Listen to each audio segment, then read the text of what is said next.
Hello everyone and welcome to my YouTube channel. My name is Bemnet, also known as Naturally B, and this is going to be my first girl talk video. So come on in girls, get your popcorn, get your makeup if you're getting ready or whatever, grab you a snack because we are going to unpack quite a few things on the docket for today.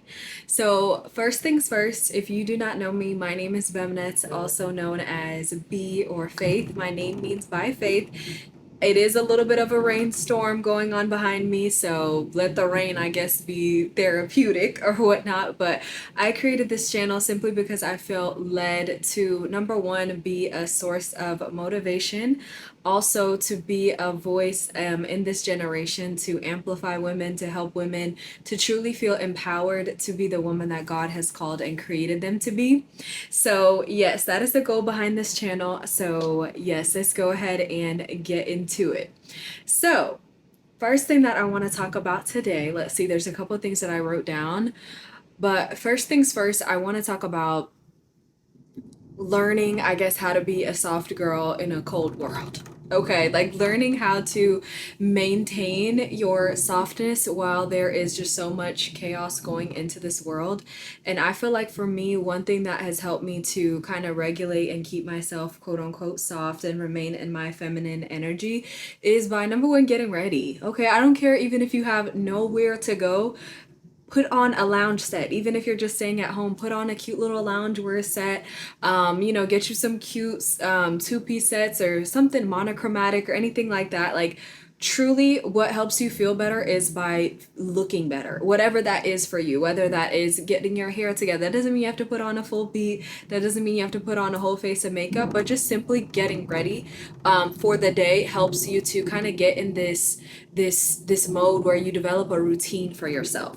So that kind of goes into number one, having your own like personal style, having your own personal look. All these things are individual to you. Not saying again, your personal look doesn't have to be mine or someone else's or anything like that, but just developing a look for you that makes you feel the most confident when you step outside. Like that's one thing that always makes me feel confident is putting an outfit together, putting my makeup together, and just like staying on top of my personal grooming. To me, that just what makes me feel girly. Again, you don't have to do that. It's all about for you. Maybe for you, it's not about like getting your eyebrows done, your lashes done, your nails done. Maybe it's just about, again, affirming yourself in the mirror every time you look in the mirror and reminding yourself that I'm fearfully and wonderfully made, and simply just affirming yourself. That is a part of your routine. That is a part of reminding yourself of who God has created you to be. Because again, words have power, and you may feel like, you know what, I don't feel like I'm the prettiest. I don't feel like I have this. I don't feel like I have that. Or maybe if I got this or that and I would look better, anything like that. But at the end of the day, if you do not feel in your heart of hearts that you are wonderfully made, no amount of surgery, no amount of makeup, no amount of beauty treatments will change the way that you feel about yourself. No amount of compliments, no amount of likes, no amount of followers, no amount of all these things will ever affirm you. You have to put your identity in Christ and knowing that He said, I'm wonderfully made, so I'm wonderfully made. It's not about the world standards of what's beautiful, of what's the cream of the crop, but it's about knowing how my Father made me and what He has to say about me. That goes into number one, self-love. That wasn't even on the topic, but we need to unpack it. Why? Because self-love drips into every other area of your life. If you do not love yourself, it reflects in the friends that you choose and in the partner that you choose as well. Y'all know the quote that says, show me your partner and I'll tell you how you feel about yourself. Why? Because if you truly love yourself, there's no way that you will allow someone into your life who degrades you, who talks down on you, who is looking for every opportunity to demean you, all these sort of things. The first thing that y'all excuse the thunder. The first thing that you're going to do is you're going to kick them out of your life. The moment that you realize like this person isn't adding to my life, this person isn't treating me the way that I know I deserve to be treated, you got to kick them to the curb. You got to kick them to the curb. So again, these are hard conversations that you got to have with yourself. Let's say for the ladies that are in the relationship, look at your partner and ask yourself, if somebody didn't know me, based on how my partner is treating me. And again, it's not just about like the posts of like, am I posting these luxurious trips and all this stuff like that, but it's about in your heart of hearts. Do you feel like who you chose is a reflection of the fact that you love yourself? If not, sis, it's time to start some new beginnings. It's time to start some new beginnings, okay? And again, maybe you're like, I always didn't love myself. So sometimes I made the wrong choices or I made the wrong decisions. And guess what? That's okay. Today is the day that you can start fresh. Today is the day that you can wake up and be like, you know what? I might have not have loved myself these past 20 years of my life, but guess what? We're on to new beginnings because it's never too late. It's never too late to start a new beginning. And that's another thing. In life, you can't be afraid of starting over. I know so many girls that stayed in relationships because they were fearful of starting over. Why are you afraid of letting go of something that is harming you? It's like holding on to a lion that has you in its grip and you're like, no, I'm gonna stay. Girl, it's hurting you. The more you continue to stay, the more you're getting yourself hurt. Same thing with friendships, same thing with careers. Like again, this is not just about relationships. It goes into so many other topics. It's like, girl, if holding on is hurting you more than it's healing you, then it's time that you let it go. And of course, every time that we make a new beginning in life or we make some exits, you may be like, dang, it may be painful to you. But one thing that I realized, for example, when it came to making a career change for me, that was something that was tough for me because I was like, you know what? I don't know. I always pictured myself going into the field of law. Like, what is my life going to look like if I don't pursue that? Like, that's something that I always talked about that I was going to do. But now what I'm doing is exploring my creativity. And now I am working on the more creative side. I get to work in events. I get to dress up in like cute little outfits and work in the event space. And be a brand ambassador for various like activations. And I've even worked with brands that I personally use and love. So again, new beginnings are scary, but they're worth it. Truly, if you feel like God has called you to a new beginning, it might be scary, sis, but it's worth it. And I'm here to remind you of there are going to be times and seasons in life that you are going to have to make some exits. And one thing that really has encouraged me is the story of Exodus and just realizing like if you're in a season of new beginnings right now, just read Exodus because there's so many things in that book as far as like being hard-headed, as far as being on a new journey and just navigating that.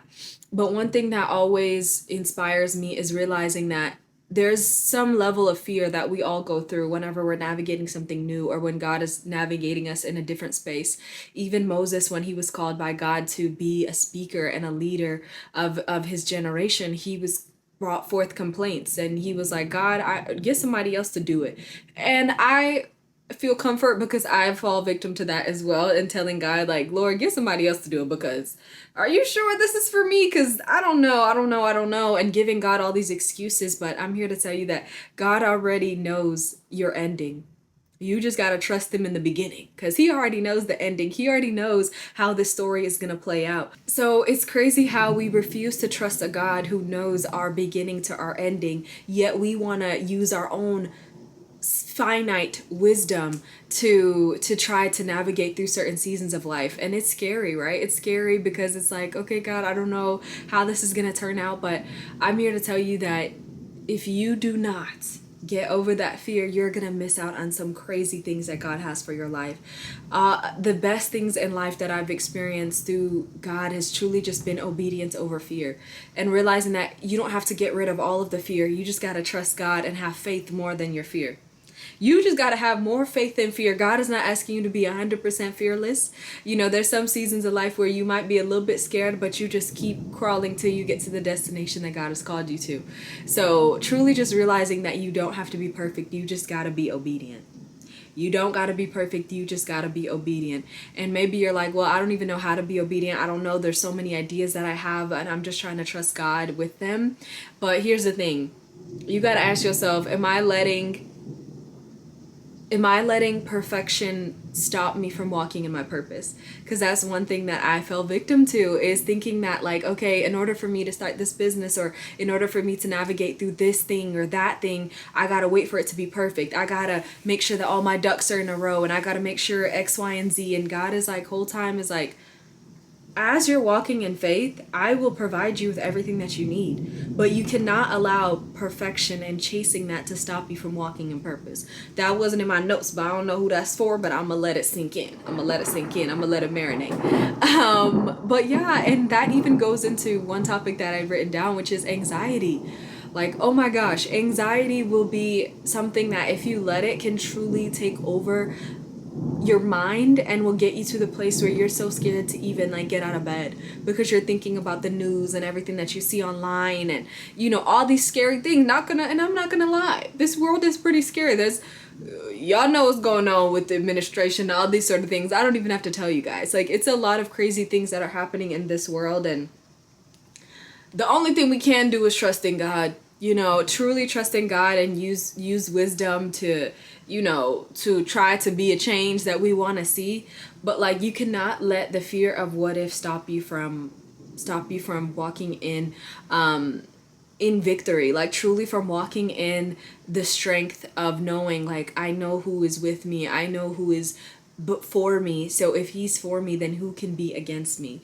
And when you're walking in that wisdom, no matter what the enemy tries to throw your way, again, you have more faith than fear. You have more faith than anxiety.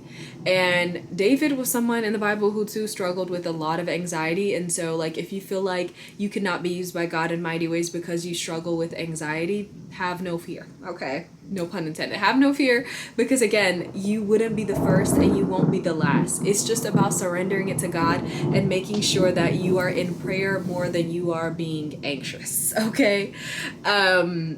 But yes, and also another thing, talking about like comparison culture and thinking of like, as we're in these 20s, it's different when you're in high school, right? Everybody's life for the most part kind of looks the same.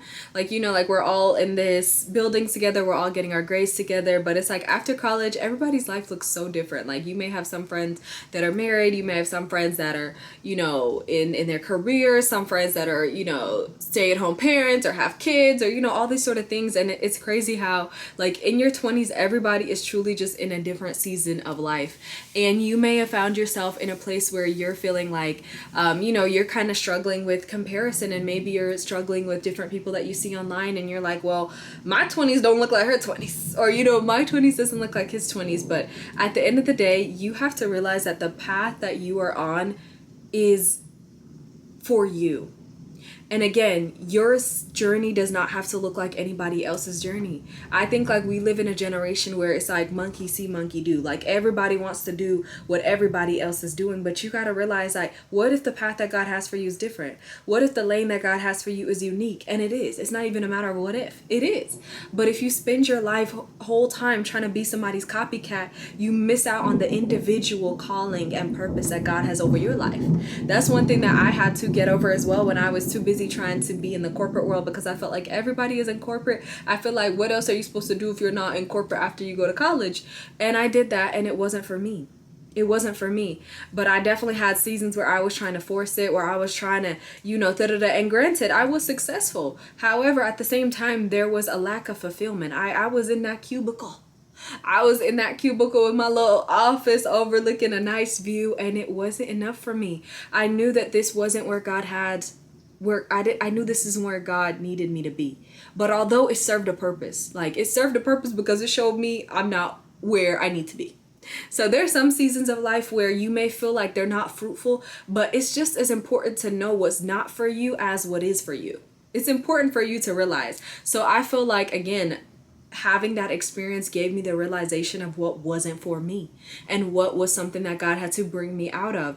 And again, it was scary, right? Navigating something new, navigating something different.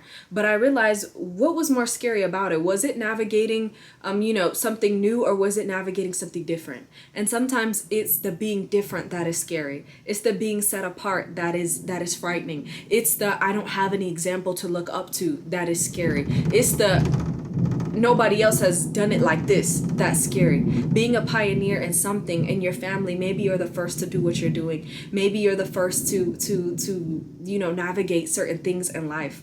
But the beautiful thing about it is now you can help be a voice to the others. Maybe you didn't have an example, but guess what? Now you can be the example that you needed of here's what happens when you don't give up. Here's what happens when you don't let culture influence your decisions. Here's what happens when you let purpose lead you rather than pressure.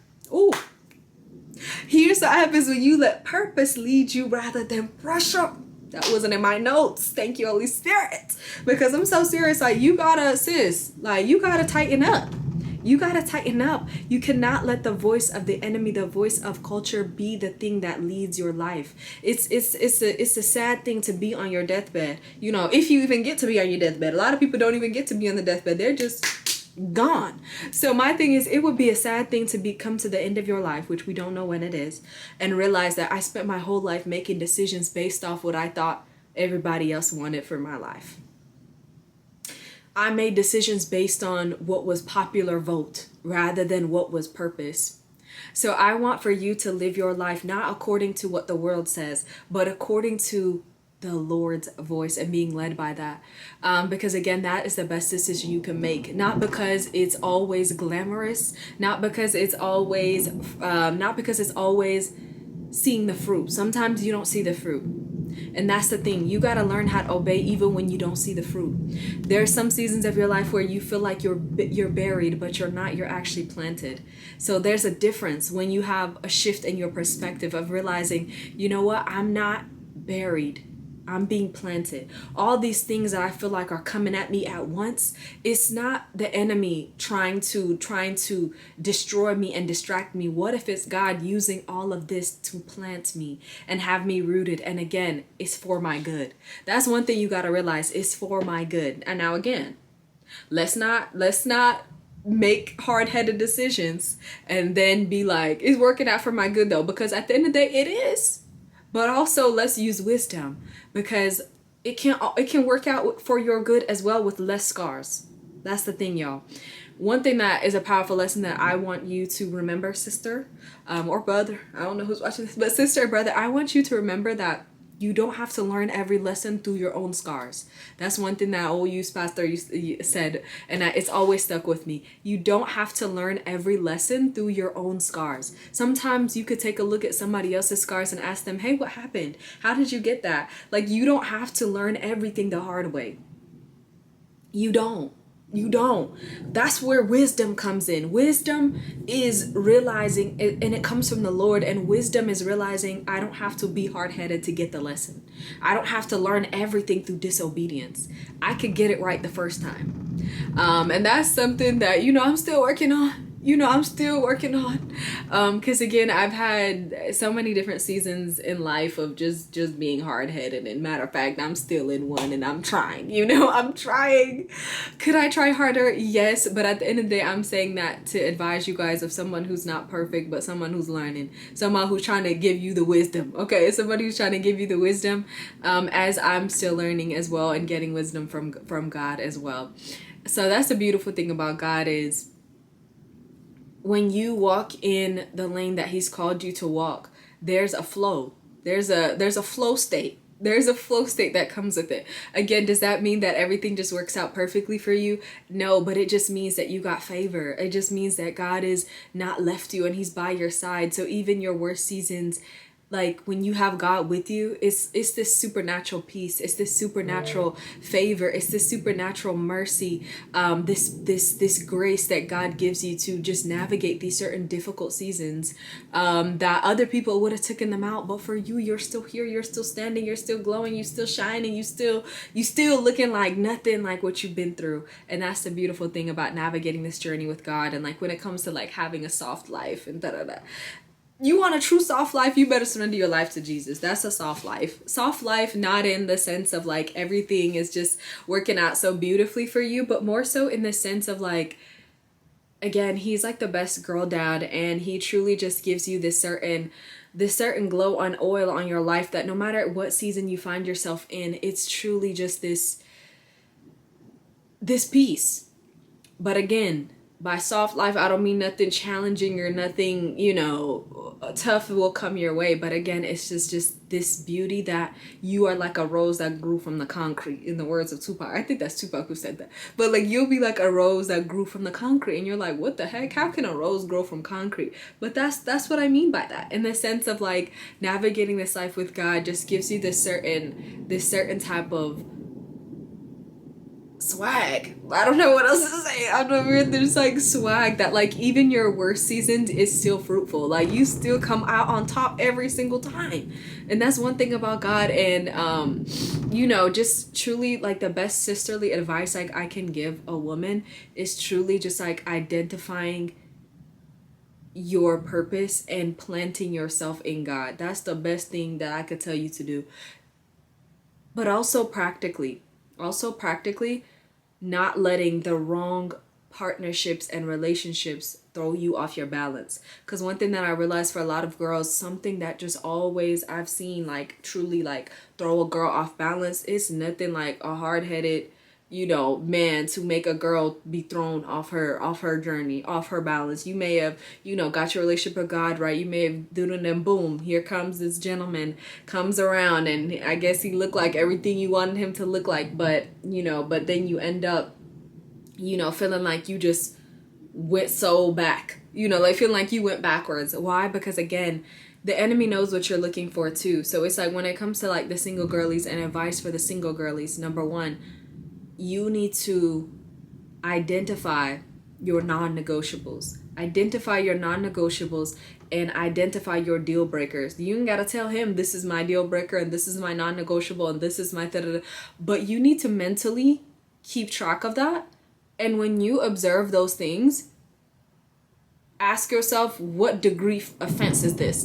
Just like there's misdemeanors and there's felonies, there's first degree, there's second degree, there's third degree. You need to ask yourself, is this a first degree offense? Is this something that if communicated could be corrected? Or is this something that's a third degree? Is this giving felony? Is this giving life in prison?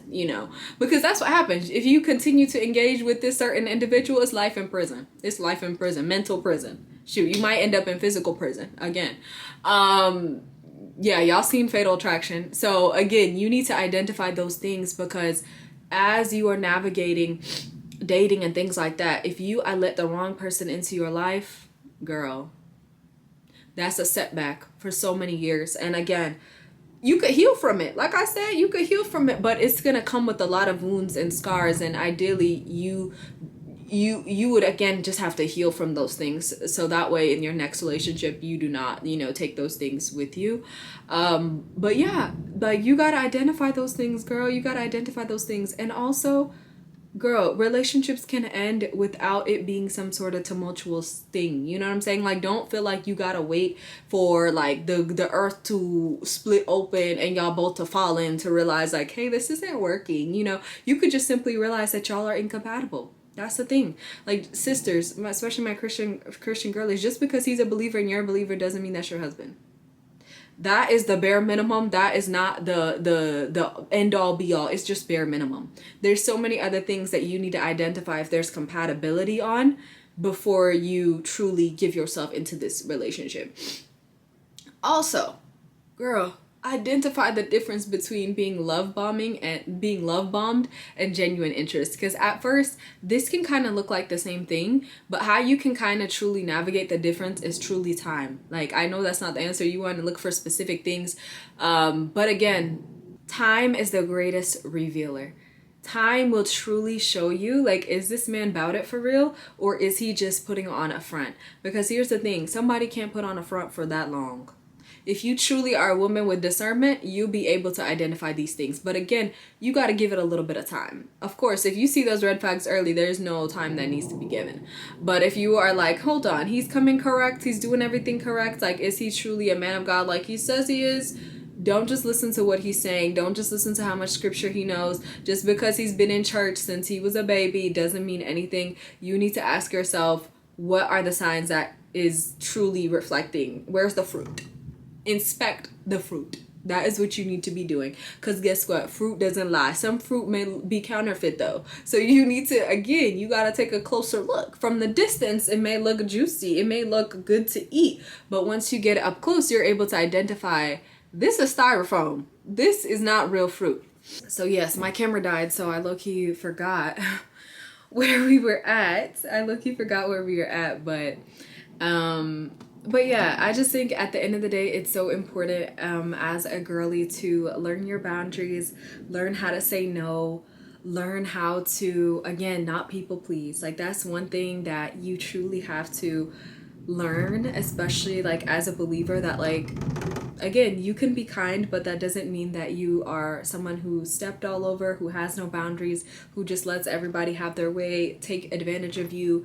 Again, you gotta have wisdom. Use wisdom, sis, and learn like, okay, is this person really trying to be my friend, or is there something that they're trying to get from this relationship? Are they trying to use me, or are they trying to, you know, get the gossip or get the tea on my life, or, you know, all these certain things. Again, discernment. Letting the wrong people in your life will truly, again, have the potential to cause catastrophic damage. But the beautiful thing about life is you live, you learn, you get the lesson, you keep it pushing, you keep moving forward, you learn from it. I always say, if it's not an L if you learn from it, okay? It's not an L. It's a lesson. It's not a loss. So that's really the perspective that you got to have in life. Like, you may feel like, dang, like I took so many losses in certain seasons of my life, but it's like, what's your perspective on that? Like, did you learn something from it, or are you repeating the L? If you repeating the L, then yes, it's at that point it's not a lesson, because you ain't get it. It's still loading. I guess consider the L for it's still loading. You haven't got the lesson quite yet. You gotta let it cook. You gotta let it cook a little bit longer. And sometimes God will let us sit in our mess for a little bit longer, just like he let the Israelites sit. Sometimes he's like, oh, okay, you don't want to be obedient, you want to act like, you know, you don't know what's going on. All right, I'm gonna let you cook just a little bit longer. It's not ready yet. It's still rare. We need to get it a little bit more medium. So yeah, at the end of the day, like I said, my goal and my heart's desire is for every woman to truly understand her power, truly understand the power that God has given you just through your femininity, and realizing, again, the power of choosing the right partnership, the power of choosing the right relationships. For example, y'all know, they be saying marriage is hard. I was one of those people that did not want to get married for real. Like, I even found like a journal that I had written like my senior year. It wasn't like a journal, it's for like an assignment called My Personal Narrative, like my worldly narrative. Let me see if I can find it, because again, y'all, I wrote this when I was 16. I was 16 when I wrote this, so I want to let y'all know I've been about this life, okay? I just want y'all to know that. But again, this is what I written. My uncle once told me, "Don't be somewhere, be somebody." Those words stuck by me after all these years. My ultimate goal in life is to be someone. However, according to whose definition, and when does one become somebody? I want to live a life of purpose and service to others. Gaining material possessions are nice. However, they do not reach further than the grave, so will offer no true satisfaction and fulfillment.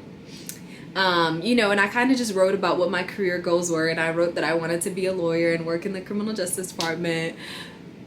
Spoiler alert, girl, you didn't, but it's okay. God had a different journey for you. So anyways, my reason for that was to make a difference, right? And again, this is another thing that I wrote that I want you to keep mind of, and again, keep and ask yourself, what's your quality world narrative? I want to live a legacy of a life full of loving others and make a change, whether it may be to leave behind knowing I lived according to a God's purpose for my life. People live and die every day. Everybody wants to be remembered, but what for? I believe living a life of showing others compassion and care is the best way that I would want to be remembered. And even, for example, I wrote like my dream house would be a simple home with a dog, because I've never had one, a house with my future husband maybe. And I want to travel all across the world. And I just wrote like talking about traveling and all these things like that. And in conclusion, I said, I want to die knowing I did not waste the breath that God has given me. I want to die knowing that I did what I could with all that I had, that I left no stone unturned, and that I gave it my all. And most importantly, I lived a life echoing love and Christ. But yes, like, it's crazy that I wrote that at 17, but it's like, I stand by that. You know, I stand by what I said. And again, I wrote that and it just reminded me that, like, again, my journal entry or my quality world narrative would have looked different if I did not know the Lord and if the Lord didn't get a hold of me early. Like, shout out to my parents, like, shout out to my family for, again, doing their best to raise me up in a home that truly understood the value of, number one, education, intelligence, you know, intellectuality, but also understanding the importance of having an identity built in Christ. Again, those roots, again, at 17, I wrote that. 16, 17, I wrote that. And even when I shared that with my husband, he's like, dang, you was a lot smarter than me at 17, or you were a lot more wise than me at 17. But again, I give all credit, glory, and honor to the Lord, because if I did not have that mindset, as a teenager, I would have made so many different decisions in my life. And I brought that up to say that, again, I didn't picture myself married even as a teenager. I was like, maybe, you know, like, if, you know, if it was like, you know, the right person, or if it was someone that I really hit it off with, and, you know, different things like that. And another reason why I was not trying to get married for real is because of, have y'all not seen these married people on these podcasts? Somebody please raise the tariffs on podcast microphones, as they say, because it's a lot of couples that you hear the podcast and you hear them talk about their marriage testimony and stuff, and I'll be like, I don't think the Lord had anything to do with that. I don't know if the Lord had anything to do with that, or if it was low self-esteem that made you choose that man or stick beside that man. Because yeah, I don't, it's not giving that. You get what I'm saying? It's not giving that. And one thing that I realized through almost 2 years, it'll be 2 years now with my husband in December, but one thing that I realized through this marriage is marriage isn't hard. It isn't hard. Like, truly, when you have the right person beside you, if anything, navigating life is easier. It's easier. And I said that to say that, yes, does the enemy not want to see godly couples together, truly winning, truly out here thriving? Yes, but however, as long as your husband or wife isn't the weapon that's formed against you, you'll be fine. Y'all will be fine. Like, as long as there's genuine love between you guys and that God is your foundation, and again, God put y'all together, y'all will be fine. So I think marriage is hard when there is selfishness, when there is incompatibility, when there is lack of boundaries, when there is, again, lust and all these other things. Like, yes, it is hard. But at the end of the day, again, partnerships that started and were rooted in Christ and truly, truly, truly have that glue, that doesn't mean that, like, everybody who got married in the church is that type of couple. You know what I'm saying? But I'm just saying that to say, like, for the people that were like me, this is a message to the people like me, because again, I was somebody that was not out here trying to be married to y'all. I was running from it. Okay, I was running from it. Not running from my husband, but like in general, before him, I was definitely like running from it. So yeah, I just want to remind you guys that marriage, when done right, is beautiful. So if you are a single girlie listening to this, or maybe you're somebody like me that had a fear of marriage because of all the talk that you heard and all the scary, scary things that you could encounter. I'm somebody that was a criminal justice major. I seen Snapped. You know, I seen Fatal Attraction. I seen all the Criminal Minds episode. Like, sometimes your biggest threat could be laying in the bed right next to you. So it is very scary, but I just want to remind the girlies that, like, again, the right person is worth whatever waiting season that you're in. Or actually, don't even be in a waiting season. Like, you're not waiting for, you know, a husband to fall and drop out of the sky.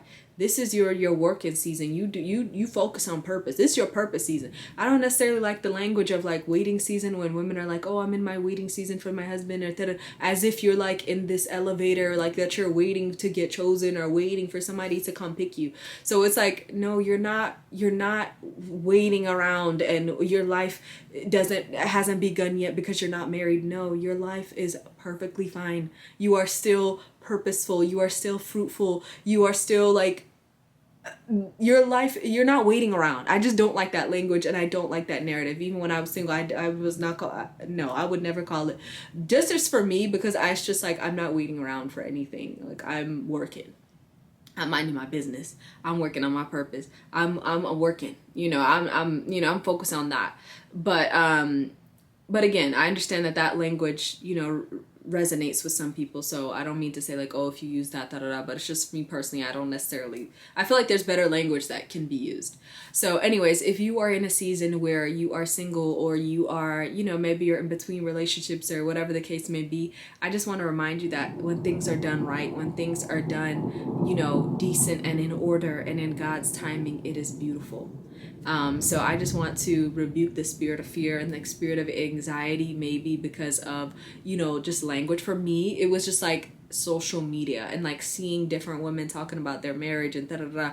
And I had to realize, you know what? Everybody makes their personal choices, and their personal choices, sometimes things end up differently because of that. Not because it's the woman's fault or it's the man's fault for why the marriage ended, or whatever the case may be. But at the end of the day, everybody has their own journey. And just because that was somebody else's story doesn't mean that's your story. Even when it comes to your starting your business and you're scared because you're like, oh my gosh, I'm hearing about all these businesses, the percentage of businesses that succeed after this amount of years, and my business may flop, or I may flop, or da da da, all my videos may flop, whatever the case may be.